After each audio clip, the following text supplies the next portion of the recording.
네, 오늘 함께 은혜 받으실 하나님의 말씀은 잠언 6장 6절로 11절까지의 말씀입니다. 구약 916쪽에 있는 잠언 6장 6절에서 11절까지의 말씀 제가 봉독해 올려드리겠습니다. 게으른 자여 개미에게 가서 그가 하는 것을 보고 지혜를 얻으라. 개미는 두령도 없고 감독자도 없고 통치자도 없으되 먹을 것을 여름 동안에 예비하며 추수 때에 양식을 모으느니라. 게으른 자여 내가 어느 때까지 누워 있겠느냐. 내가 어느 때에 잠이 깨어 일어나겠느냐. 좀 더 자자, 좀 더 졸자, 손을 모으고 좀 더 누워 있자 하면 내 빈궁이 강도같이 오며 내 곰핍이 군사같이 이르리라. 아멘. 하나님 아버지 감사드립니다. 오늘도 귀한 주일로, 귀한 교회로, 귀한 예배로 인도하여 주신 은혜를 진정으로 감사드립니다. 지금 이 시간 저희들이 지난 한 주일간 알고도 모르고도 지었던 모든 죄악들 예수 그리스도의 십자가 아래 다 내려놓고 오직 저희들의 온 영과 진리를 다하여 하나님께만 드려지는 예배를 통하여 하나님께서만 영광 받아주시는 은혜의 시간으로 이 시간을 인도하여 주시옵소서. 모든 것을 감사드리오며 예수 그리스도의 이름으로 기도드리옵나이다. 아멘. 네, 오늘은 잘 사는 법 잠언 그 두 번째 시간으로 오늘 본문 말씀을 중심으로 하나님의 말씀 증거하겠습니다. 지난 시간과 마찬가지로 오늘도 결론을 먼저 말씀을 드리겠습니다. 우리나라의 1960년대 70년대에 걸쳐서 새마을 운동이라고 하는 것이 있었습니다. 이 새마을 운동은 한국 경제 발전의 원동력이 된 것입니다. 그렇게 말하는 데 있어서 부인할 수 있는 사람은 많지 않으실 것으로 믿는데요. 이 새마을 운동에는 3대 정신이라고 하는 것이 있었습니다. 근면, 자조, 협동이 각각 그것입니다. 오늘 본문 말씀의 교훈 세 가지가 있는데요. 그건 역시도 똑같습니다. 근면, 저축, 협동이 각각 그것인데요. 근면과 협동은 같은 것이고요. 자조라고 하는 것은 스스로를 돕는다라고 하는 의미를 가지고 있습니다. 오늘 본문 말씀을 보니까 저축도 스스로의 힘으로 예비하고 준비한다는 것이죠. 스스로의 힘으로 모은다라고 하는 것입니다. 그래서 자조와 저축은 같은 의미가 되는 것이라 정확하게 다 일치를 한다는 것이죠. 이 새마을 운동이 시작된 것은 불과 한 50여 년밖에 되지는 않았고요. 잠언이 기록되어진 것은 3000년 전에 기록되어진 것이라는 것입니다. 이 말씀이 의미하는 것은 이 새마을 운동의 최초 주창자는 누구였는지는 잘 모르겠습니다만은 성경에서 영향을 받은 것이다 라는 것을 우리가 알 수 있다는 것이죠. 당시에는 그랬습니다. 교회의 문화가 세상의 문화에 영향을 주었고 선도하였고 이끌어 갔었습니다.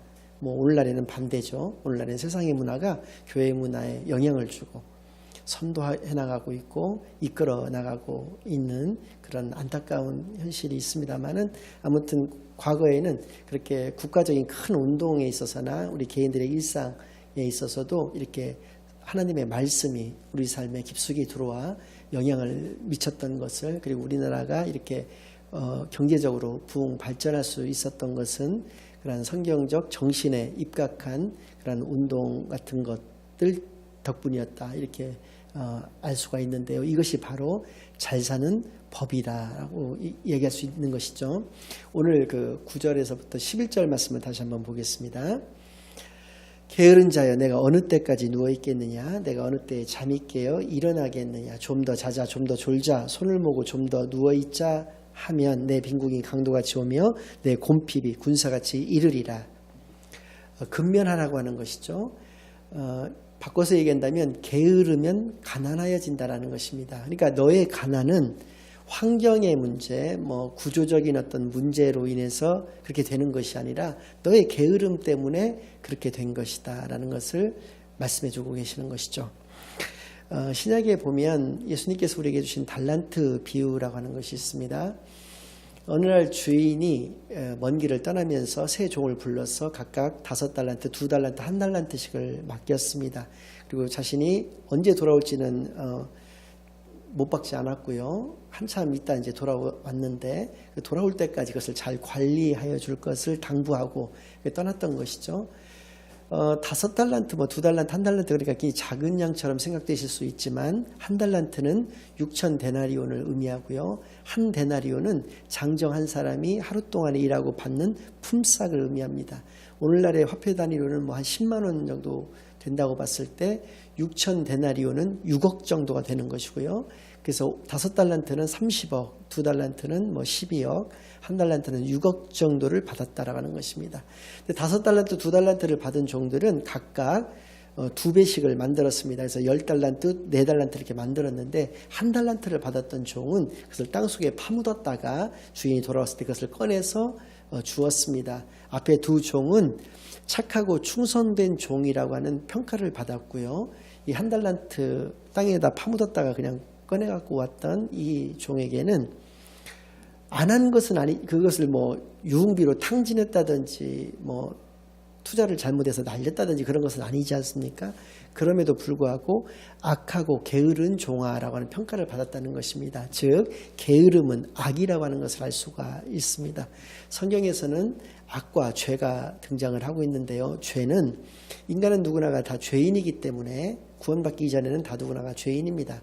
구원받은 이유도 마찬가지가 되겠습니다만은 죄인이기 때문에 죄는 지을 수 있습니다. 그러나 그것을 빨리 돌이켜서 하나님께로 나아오고 그것을 회개하고 다시 정상적인 하나님의 자녀로서의 삶을 살아갔을 때는 얼마든지 용서받을 수 있는 것이 죄이지만 악이라고 하는 것은 심판의 성격이 강한 단어가 되겠습니다.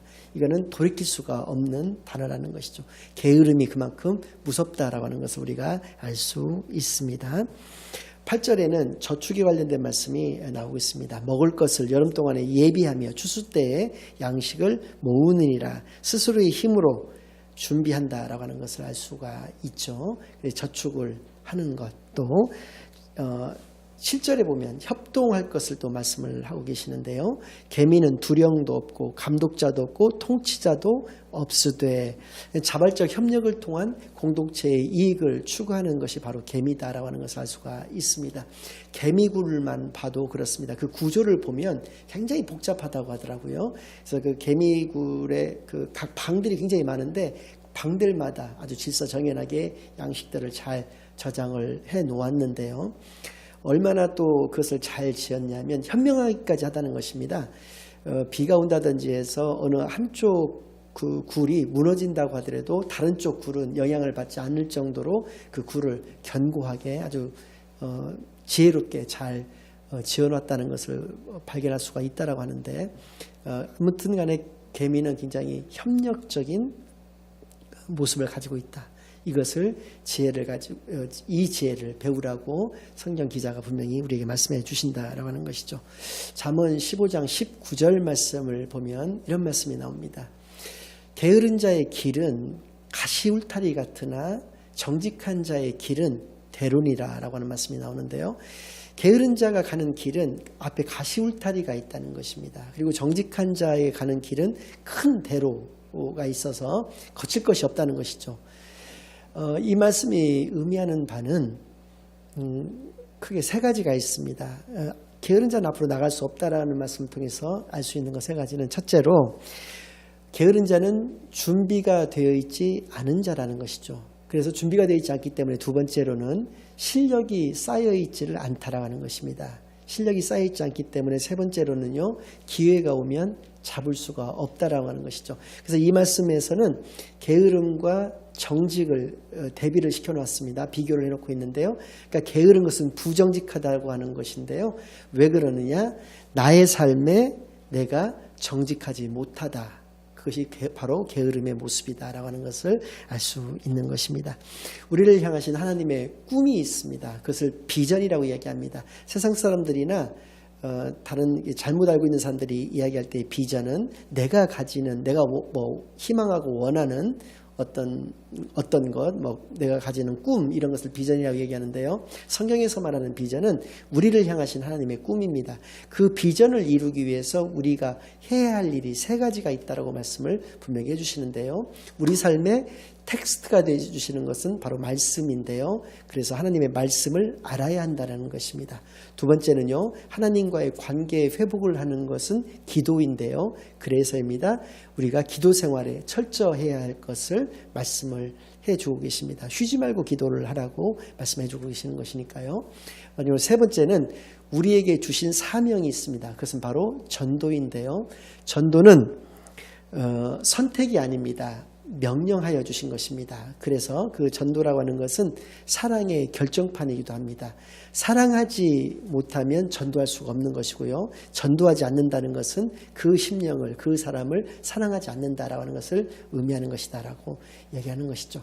그래서입니다. 우리가 지금까지 알고 있었던 것은 이렇게 세 가지였습니다. 말씀과 기도와 전도가 우리가 하나님의 비전을 이루기 위해서 해야 할 일 세 가지다라고 알고 있었는데요. 오늘 본문 말씀을 통해서 한 가지가 더 있구나라는 것을 알 수가 있는데 그것은 바로 준비라고 하는 것입니다. 우리 삶의 태도는 준비해야 한다는 것입니다. 항상 준비되어 있는 태도를 가져야 된다는 것을 알 수 있는데요. 그것은 첫 번째로 준비에도 특성이 있는데요. 첫 번째로는 좋은 습관을 가져야 한다는 것입니다. 좋은 습관을 가지는 자가 준비되어 있는 자다라는 것이죠.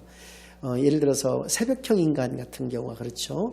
하루의 시작을 새벽부터 그날에 해야 될 일과들, 만날 사람들 이런 것들에 대해서 미리 점검하고 체크하고 생각해보는 그런 사람들을 새벽형 인간이라고 하고요. 크리스찬에게서도 마찬가지죠. 새벽 예배로부터 하루를 시작하는 하나님과의 올바른 관계로부터 하루를 시작하고자 하는 그런 크리스찬들은 좋은 습관을 가지고 있다라고 할 수가 있는 것이죠. 두 번째 특징은 미루지 않는다라고 하는 것입니다. 지금 해야 할 일을 지금 한다라고 하는 것이죠.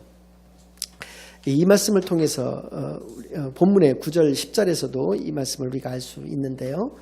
게으른 자야 내가 어느 때까지 누워있겠느냐 내가 어느 때에 잠이 깨어 일어나겠느냐 좀 더 자자 좀 더 졸자 손을 모으고 좀 더 누워있자 하면 11절까지 읽겠습니다. 내 빈궁이 강도같이 오며 내 곰핍이 군사같이 이르리라 이렇게 말씀하고 계시는데요. 게으른 자는 안 하려고 하는 자가 아니라는 것입니다. 처음부터 안 하려고 하는 것이 아니라 미루는 자다라는 것이죠. 이렇게 미루지 말아야 한다는 것입니다. 준비가 되어 있다는 것은 미루지 않는 자의 특징이다라는 것이죠. 그래서 그 결과는 무엇이냐는 것이죠. 미루었을 때, 게을렀을 때의 결과는 무엇이냐. 그 가난이 빈궁이나 곰핍이나 다 가난을 의미하는 것이지 않습니까? 그 가난이 강도같이 온다는 것입니다. 언제 온 줄도 모르게 와 있다는 것입니다. 가난이. 그리고 군사같이 이른다라고 하는 것은 어마무시하게 대규모로 나에게 밀어닥쳤음에도 불구하고 가난이 그것이 언제 왔는지조차도 모르는 것이 게으른 자가 가지는 결과가 될 수밖에 없다. 이런 말씀을 해주시는 것이죠. 잠언에서 말씀하고 계시는 세 가지의 인간의 부류가 있습니다. 첫 번째는 악한 인간입니다. 악한 사람은 어떤 사람이냐면 처음부터 난 안 해 이렇게 얘기하는 사람입니다. 하나님이 말씀하시는 거 나 싫어 안 해 이렇게 얘기한다는 것이에요. 그래서 지난 시간에 이야기한 걸로 따진다면 하나님을 무시하는 자가 악한 사람이 되는 것입니다.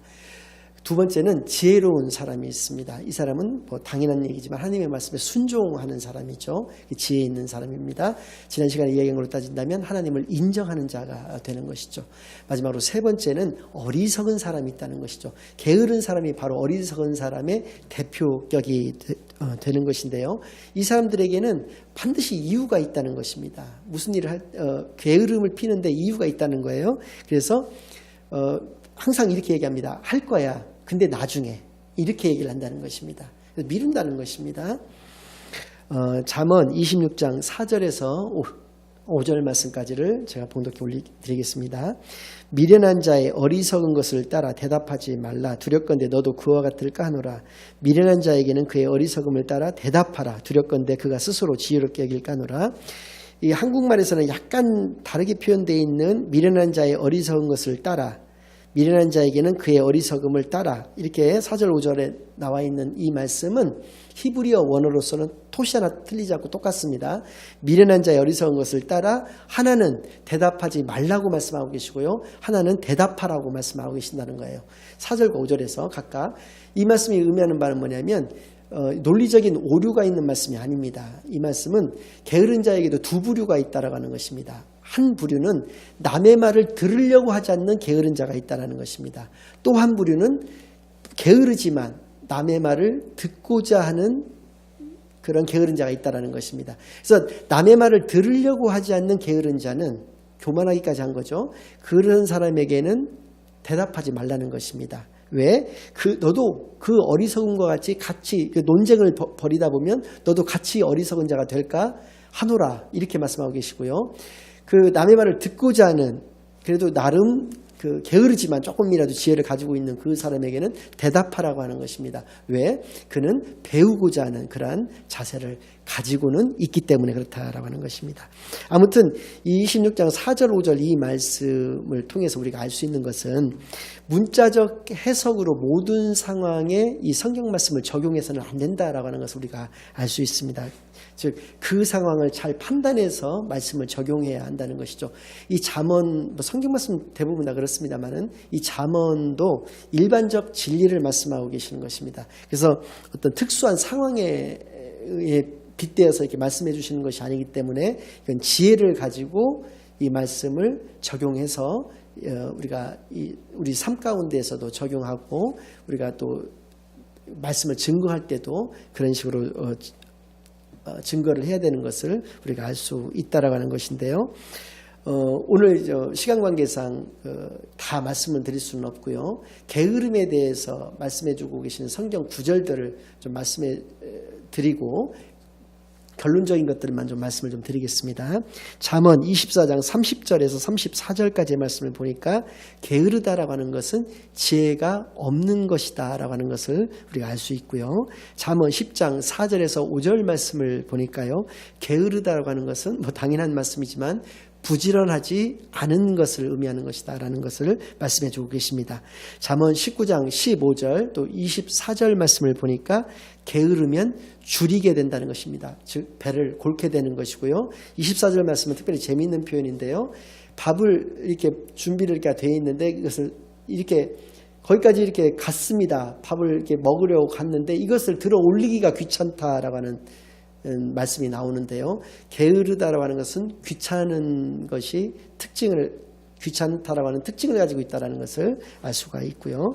잠언 20장 4절, 21장 25절 말씀을 통해서 보니까 게으른 자에게도 욕망이라고 하는 것은 있다는 것이죠. 그러나 현실은 그 게으른 자의 욕망을 달성할 수가 없는 현실이 되어버리고 마니까 이 욕망과 현실 사이에 괴리가 생길 수밖에 없다라고 하는 것을 이야기를 하고 있는 것이죠.